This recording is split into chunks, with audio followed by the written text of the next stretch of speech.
Hi, welcome back to part 5 of the Grand Hauler build. As you can see, I finally got it back together. The new coupler harness turned up in the post yesterday, so I've got that installed and everything's put back how it was, and it all works, which is awesome. So I've just got to get the rear mud flaps made up and installed, and then I'll be onto the body, lights, and it'll be pretty much done. So here we go. Before I get on with the body, the last thing to do is install the mud guards instead of the rear fenders. This is because of installing the motorised leg support option part. It tells you not to install the rear fenders. So I've got all bits out, which are quite cool actually. We've got these proper rubber mud flaps, these metal bars, a little bag of fixings, and then you've got the chrome parts. When you cut these off the tree, obviously it exposes the plastic, which in this case is black, and I always touch them in with paint. And I've been using these chrome markers, which work pretty well. I usually just sort of dab a bit on a piece of plastic or something like that, and then a really fine brush to touch it in. So I don't know whether I can show you, but you can barely see it. It looks tidy enough. I think there's a bit on the end as well.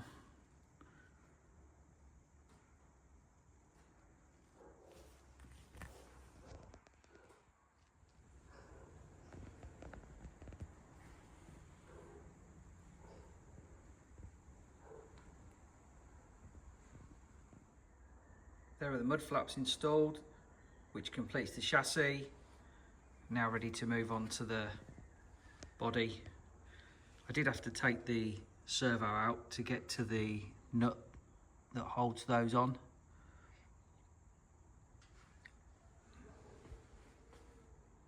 According to the instructions, there are a few holes to drill. So up here it says if you're using the MFC, there's some holes in the roof for the lights. There's also the holes in the back of the cab for the light kit that goes to the trailer, and on the next page there's some holes in the sunroof as well for lights, so I'll probably get those looked at.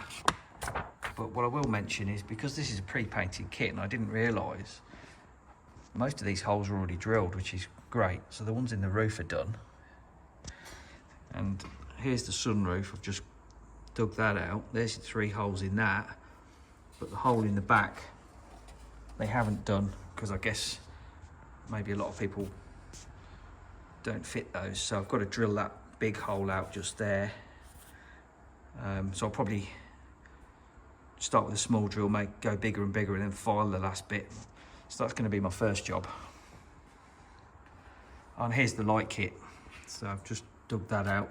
Little tiny instruction book for the trailer, and there's the loom that goes into the MFC with a little, that'll be the plug that goes in, the screws in the back of the cab, and there's the lighting wiring for the trailer when I get round to that, and that'll be this plug that goes in the back of the cab. It's a bit ugly. I know there are infrared wireless systems, but I don't think they work with the Tamiya setup, so I'll just stick with what I've got for now. That's as far as I'm going to go with the drill, 0.5 mil at a time, up to 9.5 mil diameter. I'll do the rest with this little file.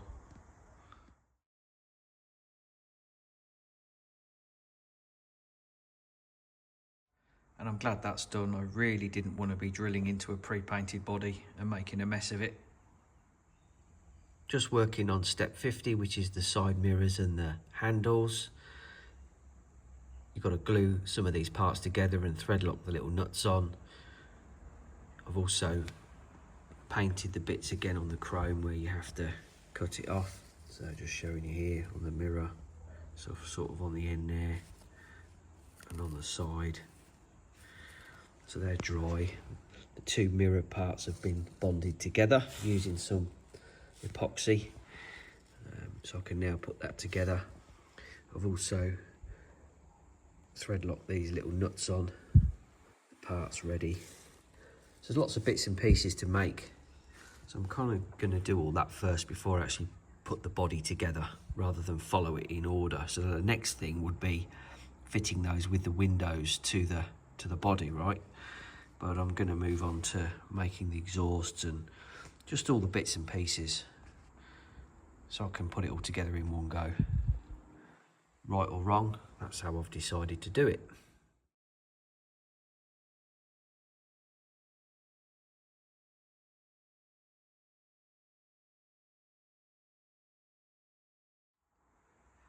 I just thought I'd show you something I thought was quite cool. There's a little piece here that you have to put in if you're not installing an antenna, and it's on the Q tree, Q5, and you're meant to paint it the body colour, which if this wasn't pre-painted it'd be the blue following box art. So went to the parts tree, couldn't find it because it's on the chrome one and there's an actual bit missing here. Anyway, I was moving on to the headlights on step 52 and I pulled those out, and they're pre-painted, and in there with them was this little bag with a little bit of that parts tree snipped off and already pre-painted in the black. And it's still silver on the back, but how good's that? Ready to stick in. On to step 52 now, which is making up the headlights, and just thought I'd show you how cool these look. So these are really nice looking, pre-painted again. So they've masked around the chrome somehow, done the metallic black and then the satin over that. And there's the other bits and pieces. Now I also found this metal plate in the MFC bag of bits, which it doesn't refer to in the instructions. It just shows you putting the LED in and screwing the little backing plate on. But when you go to the MFC instructions, it shows putting that plate in between the globe or the bulb and the light fitting. So I've done that, and not sure what it does, but it fits. And I used the B one, which is the same as King Hauler in these instructions, because there's no Grand Hauler mentioned in the MFC. The lights are put together and the exhaust stacks.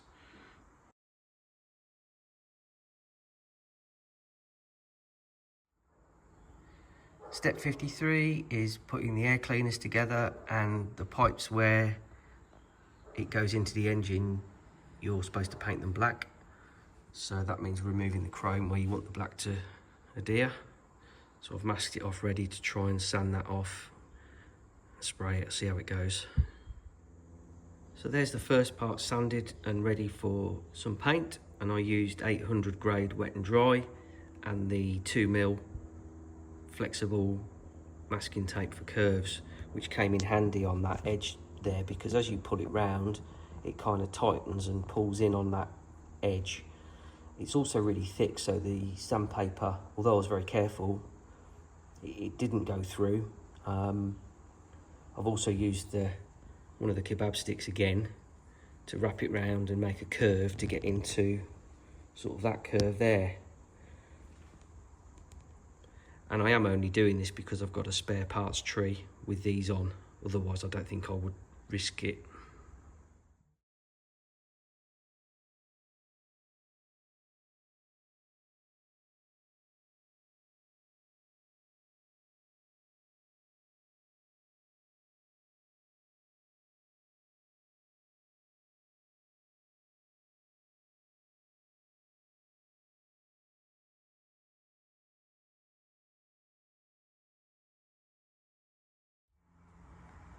Still on the air cleaners, now ready to put them together.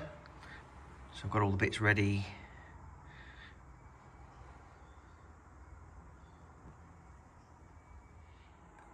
When you're putting these air cleaners together, the instructions tell you not to over tighten the screws and also to glue these metal parts in. I didn't bother.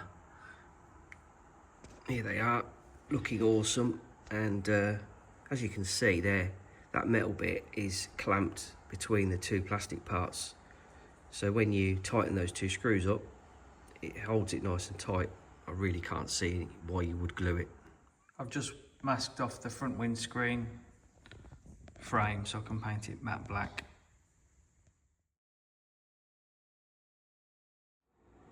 Before I paint these door handles silver, I've just masked them off.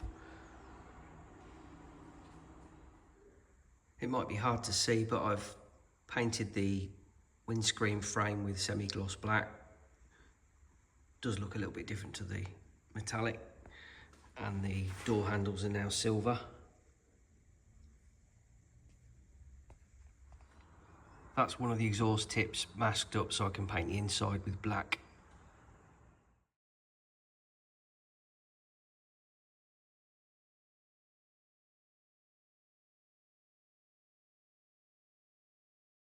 Step 54 is completed and it's starting to look like a proper truck now.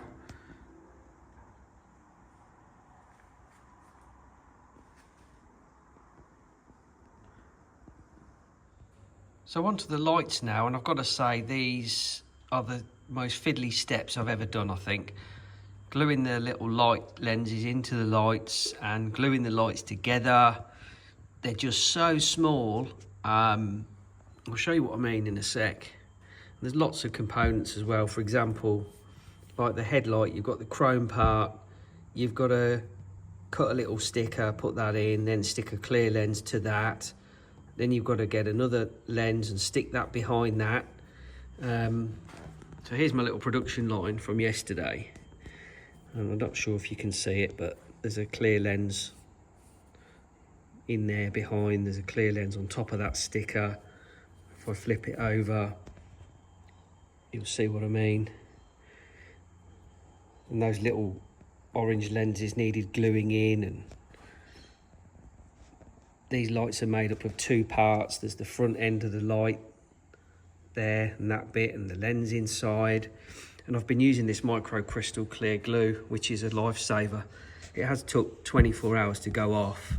It's like a PVA. Just a little thing worth noting, the holes for the LEDs aren't big enough. So just something else to do so they don't pass through. So I'll just swap hands.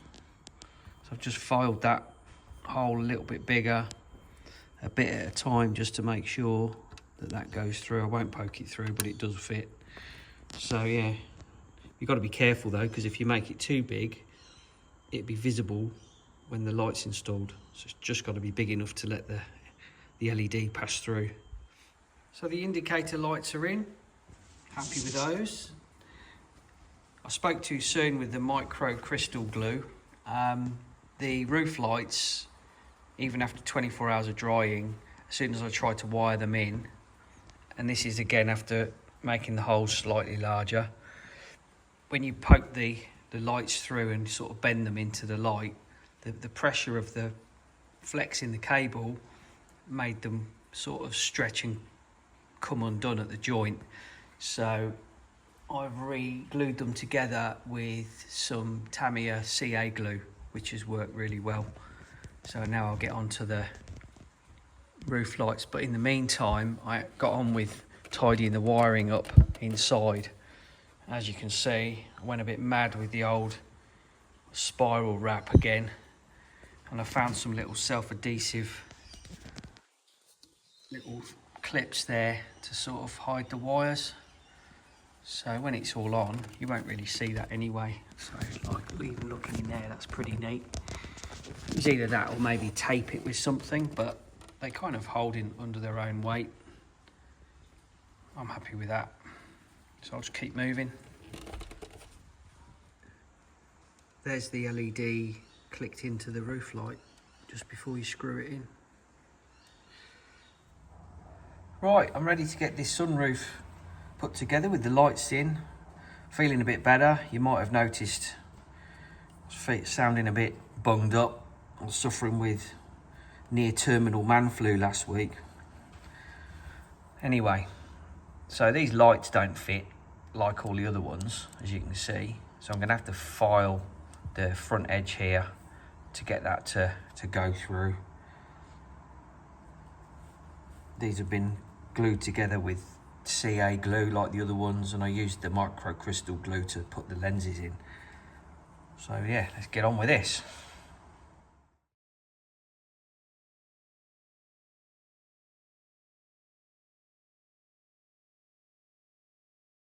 That's ready to install now on the body. I've just put a bit of black cloth tape on the back to secure the wires.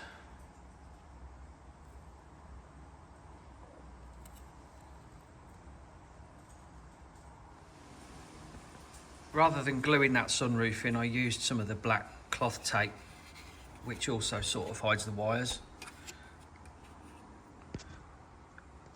And I've used some more spiral wrap just to finish off that wiring.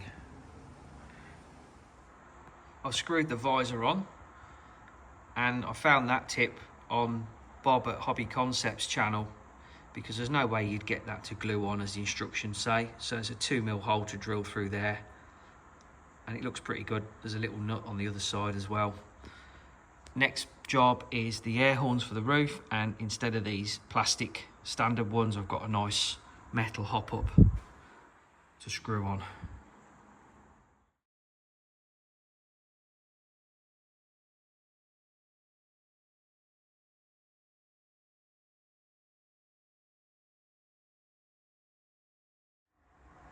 They're a really nice upgrade. They don't look different to the chrome of the plastics, which is nice.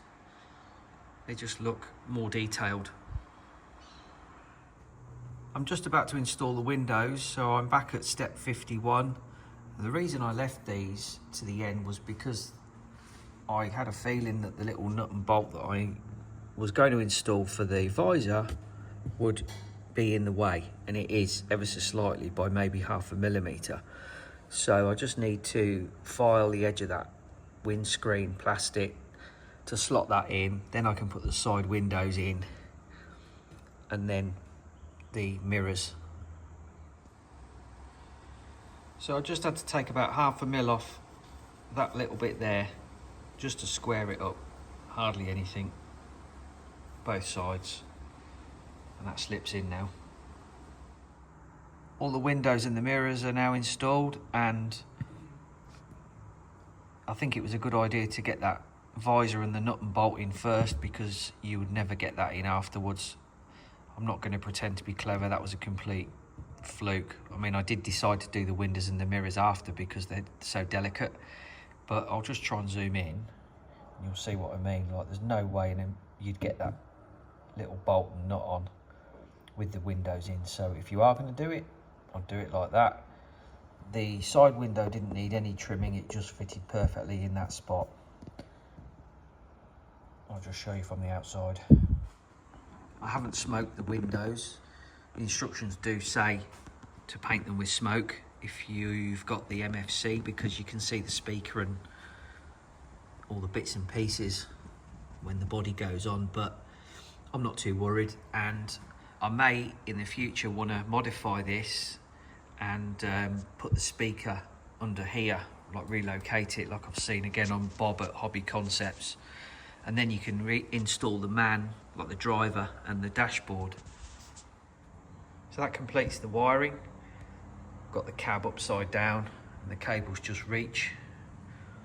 There's just the trailer harness there to connect, and I'll do that when I flip that over. So there's the last plug connected. Got to somehow tuck this lot in underneath and connect that up now. Step 58, attaching the body, done. I've also quickly tested the wiring, make sure everything works before I did screw that on. Step 59's done. So I've installed the muffler covers, or the exhaust stacks, the muffler covers, which I painted the insides black previously and stuck those together, and I've put the wipers on, and I've used some, here we go. These exhausts look amazing. These are like solid tube, well, not solid tubes. So there's the front bumper made. Pretty simple, just 4 holes to drill after choosing where you want to put the number plates. put the decals on, put the little plates on the back, and that's ready to screw on. Step 62 is making the rear cab wall. The only thing I've done extra there is painted the little tabs. There's one left and right which you slide to lock it in place. These were just plain black, they weren't pre-painted like the other bits. There it is, all finished.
Well, I hope you enjoyed that little running video. That was actually the first go with the truck.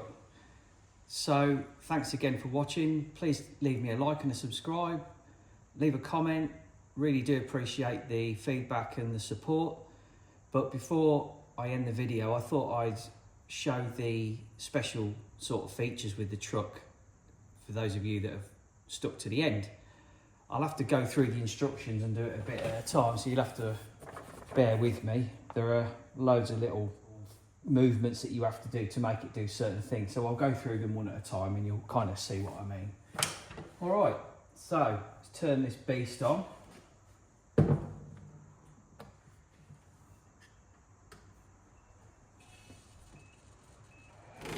I've got the volume down as low as possible, so hopefully it's not too loud.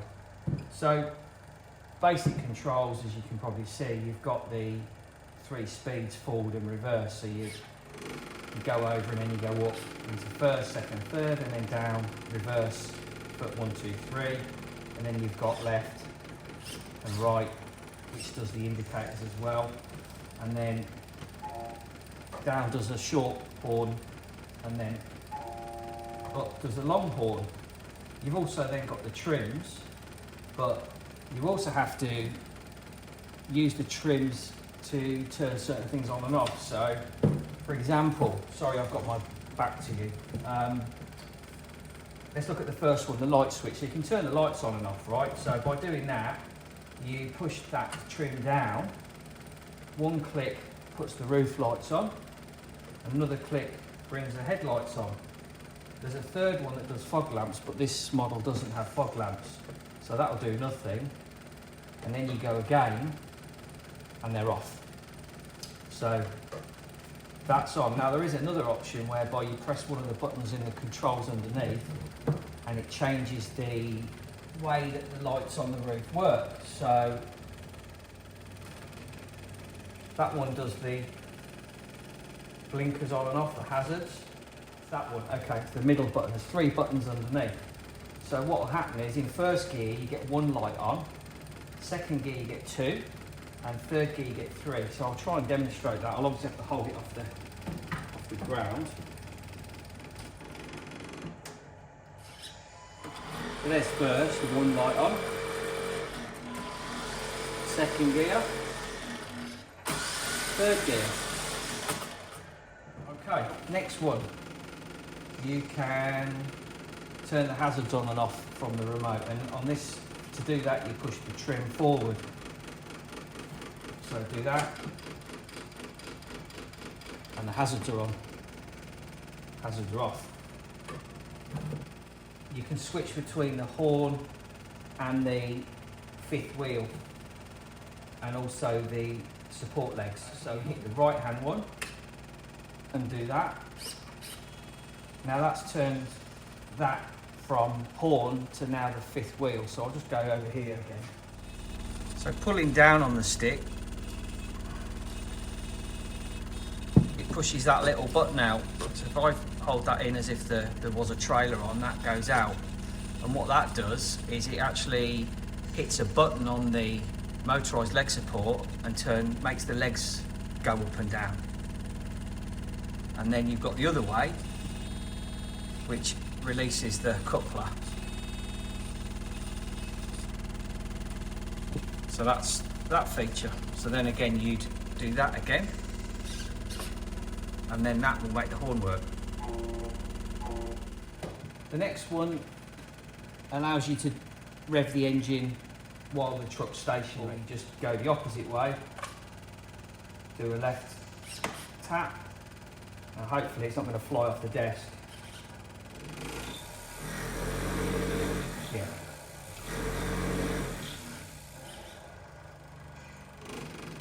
Might have heard the brakes then. And now the reversing sounds are on.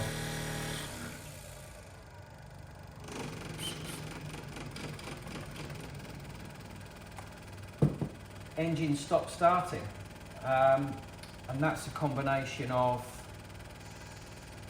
that trim to the right, that trim up, and then you have to press right and up at the same time. Turns the truck off. You do it again and it starts it up. So that's pretty much it really. Thanks again for watching. Hopefully see you on the next one. Cheers.